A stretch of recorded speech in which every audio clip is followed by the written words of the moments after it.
ikarugtong na lang kasi tinanong din po sa forum kanina na tila marami mga bata na in their heads, the Marcos era was a better time for the Philippines. Does that bother you na may gano'n? Well, nagpapatunay ito na walang tigil ang propaganda. Di ba? Marami ang umaasa na babalik tayo sa mga sistema ng mga kalakaran nung nakaraan. At tayo naman, patuloy ang ating pagrereforma, patuloy ang ating paglulutas ng ating mga problema. Lahat ng problema na nararanasan natin ngayon ay bunga ng mga korupsyon nung nakaraang mga dekada at kapanahunan.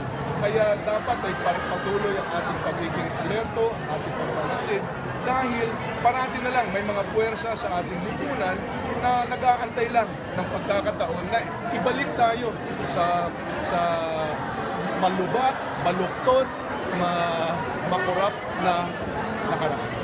Okay, thank you.